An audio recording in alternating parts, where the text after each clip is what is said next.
Well, the Anti-Defamation League may have the lawsuit of its life on its hands if what Elon Musk is saying on Twitter, or X, is true. He's saying, yes, we are very seriously considering suing them because he says they have been actively discouraging advertisers from advertising on Twitter, taking away nearly half of the company's ad share.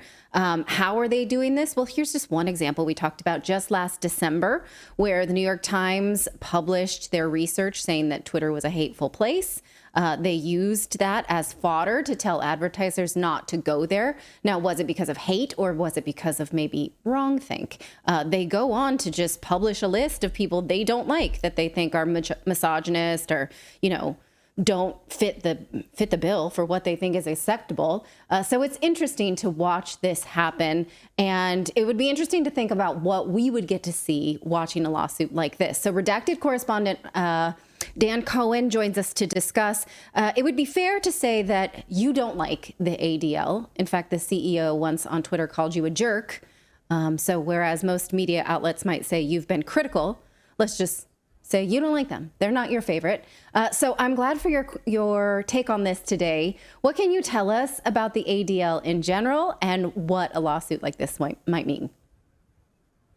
Yeah, for me, it's a big badge of honor that Jonathan Greenblatt, the ADL CEO, I think it was in 2017 or so, called me a jerk on Twitter. So I wear that with pride. But, okay, that's not my experience of you. Just in case we're ringing in on whether Dan's a jerk, I'm going to say you're not. So. I mean, I think I'm a pretty nice person, but sometimes I have strong opinions. We can all be jerks. You might disagree with. So yeah, we all have that within us. But my opinions on Zionism and the state of Israel were not welcomed by Jonathan Greenblatt. So he thinks I'm a jerk. So we'll just get that out of the way.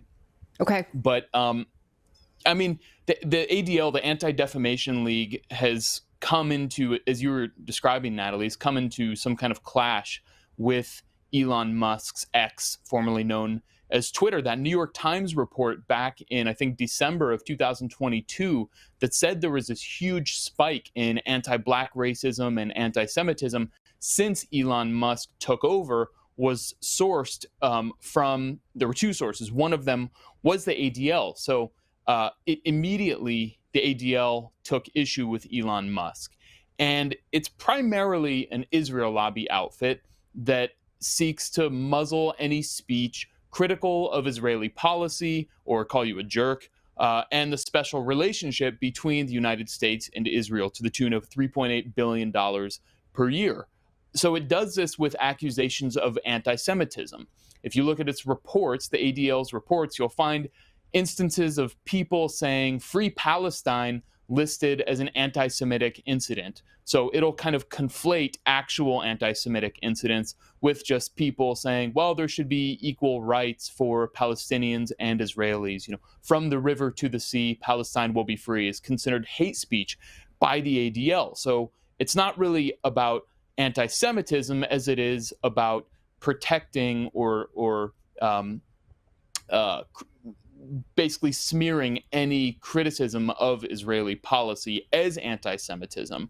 There's a really great documentary called Defamation, and it's by an Israeli filmmaker named Yoav Shamir that came out, I think, in 2009. So I really recommend everyone watch that, and you'll really get a sense of what the ADL has been in decades past and really has kind of become gone on like steroids in its censorship efforts over the last, 15 years, 10 years. But it's not just about Israel and the special relationship. It's also very close with the police and FBI. It trains law enforcement. Its vice president of security and law enforcement, a guy named Russell Rosenthal, had a 25-year career in the FBI before he went to the ADL. It's also funded by corporate donors, which it won't say who they are. You cannot find out who these corporate donors are. It's not transparent at all. But what it does for them, for these mega donors, is weaponize anti-Semitism on their behalf, weaponize charges of anti-Semitism. So, for example, the ADL awarded Pfizer CEO Albert Bourla its Courage Against Hate Award. Here's Bourla's acceptance speech.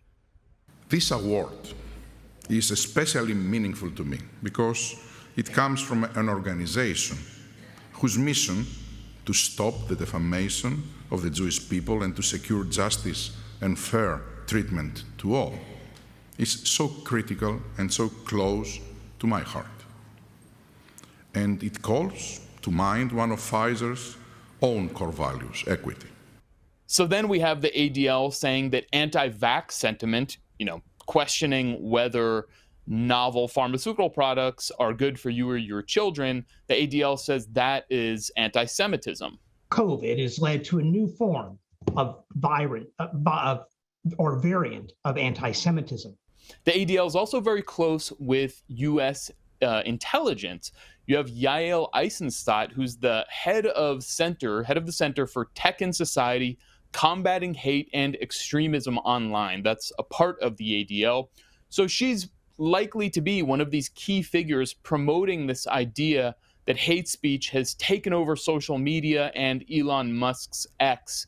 Her LinkedIn shows that she spent 13 years as a senior intelligence officer in the CIA and in the National Counterterrorism Center. So I don't know, once CIA, always CIA, maybe? Are you ever really a former spook?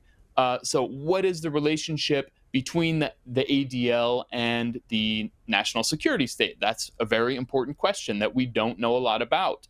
But ultimately, the ADL is really an arm of the deep state, of the establishment that's seeking to police speech on social media all around, and in particular on X, formerly known as Twitter. And Elon Musk, I think, doesn't want him to do that because it damages the brand, and he wants to be in control of censorship. Remember his whole freedom of speech, but not freedom of reach policy, which is kind of, that is censorship. You can say what you want. Maybe we'll just make it so you're sitting in a corner and no one can hear you. That's like the kind of censorship 2.0 on X. Downranking. And then he gave a similarly... Right. So he gave a similarly contradictory statement yesterday on Twitter saying, to be super clear, I'm pro-free speech, but against anti-Semitism of any kind. To me, that's totally contradictory. Free speech includes speech we don't like, as long as it's not incitement to violence. That's what's considered free speech. So we have disagreements with all kinds of people who may have odious opinions, but it falls within the realm of free speech. Well, wouldn't you think that maybe him saying, I'm against anti-Semitism would be, this is my personal opinion, I don't like it and I don't agree with it, but I believe it should be able to be said. You didn't read it that way? I did not. I mean, I'm pro-free speech, but against anti-Semitism of any kind. I mean, I'm against anti-Semitism too, but I mean, is he talking about policy or his personal opinion? It seems more like he's talking about policy to me. But I don't like anti-Semitism, but I don't think we should ban anti-Semitic speech because it doesn't make it go away. And then in fact, I think,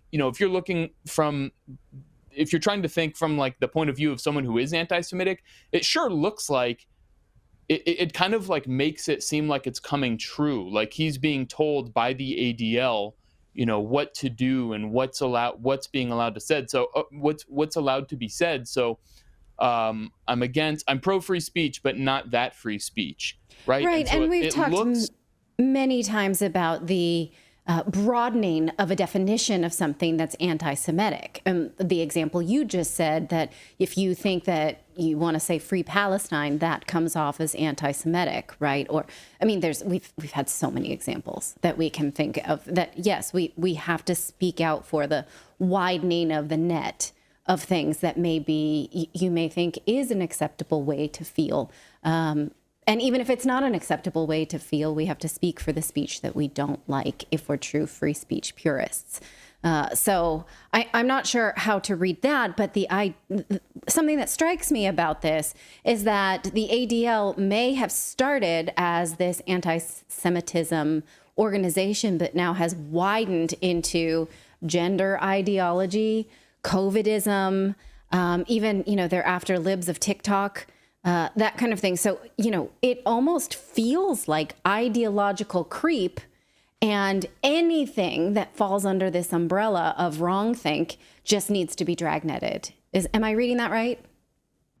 Yeah, I think it's basically because anti-Semitism is the most potent charge because of what's, happened to Jews, and Jews are kind of like, we are the establishment's favorite victim, the ultimate victim. Then that charge is so powerful. And then the ADL comes and basically sells it. They can. How much did Pfizer contribute to the ADL for them to say that, like, an average mom who doesn't want to put pharmaceutical products they don't know anything about into their kid is an anti-Semite? They sell it. They cheapen anti-Semitism. It's all for sale. So that's what's so odious about it, to me. And it's really, whatever company or corporation that's part of the establishment wants to buy their product of weaponizing anti-Semitism, that's who they'll sell it to. Right. And so advertisers that can't see this nuance will just stay away because they're so afraid. Is that what you think is happening? Yeah, I guess we have to take his word for it that it's really cost X's bottom line that they're not able to bring certain advertisers on there. And he said it's cost them like half of the net worth of the company, $22 billion, which is a huge amount of money. I think Elon's the thing I think with Elon is his bigger goal. Maybe this gets in the way of his bigger goal. Smearing X as this hotbed of racism and anti-Semitism, he's trying to turn it into this all-encompassing digital ID system that's used, for everything from communications to finance. So that's his goal, is to turn it into a huge digital ID.